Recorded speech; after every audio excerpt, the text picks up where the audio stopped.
SNK. Get it on, get a move on, kid. Rock to the beat.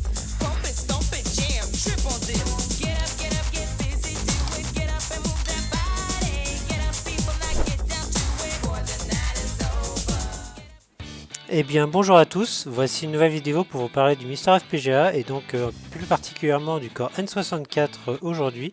Donc il y a eu beaucoup de mises à jour sur ce corps récemment. Là je vais vous parler d'une mise à jour qui concerne le Transfer Pack, donc un petit accessoire qui permettait de charger en fait ces jeux et je crois bien aussi ces sauvegardes de la Game Boy sur la N64. Je vous mettrai à l'écran à quoi ça ressemble et on va voir aussi dans Pokémon Stadium l'usage que l'on pouvait en faire. Donc on choisit sa manette, Pokémon Stadium, et sur la droite on voit une Game Boy incroyable. Et donc là vous allez sélectionner ce menu là, et une fois que vous êtes là-dedans, donc vous êtes dans l'interface pour le Transfer Pack qu'on voit sur la droite. Donc c'est ce produit là qu'on pluguait derrière la manette comme un Rumble Pack ou autre. Et donc une fois ça inséré ou transféré directement depuis le Mister FPGA, ça va vous lancer le jeu carrément avec de l'émulation de la Game Boy sur votre Core N64. On passe à la suite, donc là je vais vous reparler de Splatterhouse, donc en version arcade bien évidemment.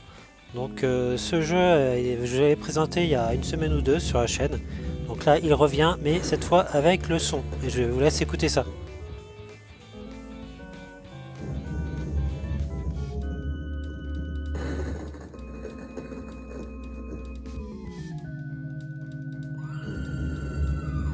Donc une excellente nouvelle pour nous, il y a enfin le son qui est géré, donc la musique et les bruitages, et on va voir ça in-game, ce que ça donne.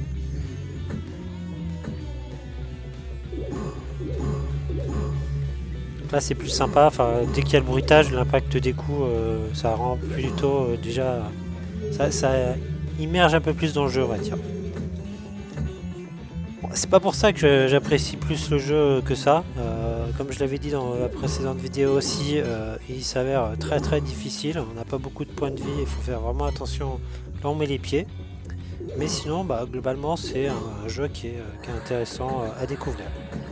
Là, on voit typiquement le boss de fin du premier niveau qui va vous en faire voir de toutes les couleurs pour finir ce stage et découvrir le suivant.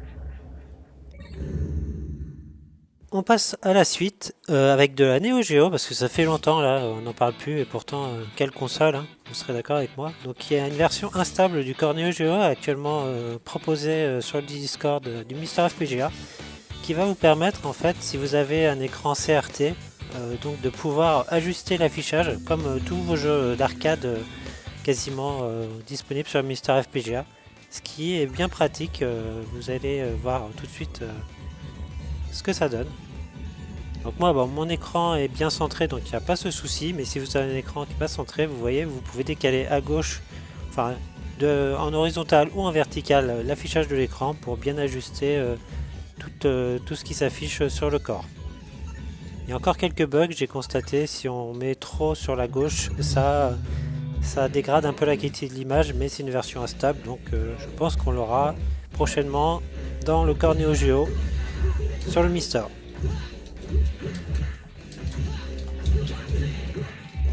Et on voit quand on règle bien son écran sur un CRT, le jeu Realbot Fatal Fury est vraiment très agréable à jouer et je vous le recommande chaudement. Et la dernière actualité concerne la Sega Master System, donc console de Sega 8 bits d'époque. Donc actuellement Nuke, le développeur qui a fait le Core Genesis ou Sega Mega Drive pour le Mister FPGA récemment, est en train de travailler sur la version Sega Master System. Donc là il est en train de décaper les chipsets et autres. Donc on risque d'avoir prochainement un corps vraiment accurate au possible pour cette console Sega Master System sur nos Mister FPGA. Donc c'est une excellente nouvelle et j'ai hâte de découvrir la suite de son projet. Merci à tous d'avoir regardé la vidéo jusqu'au bout ou pas, et puis je vous dis à très vite sur la chaîne pour de prochaines vidéos. Allez, ciao, bon jeu!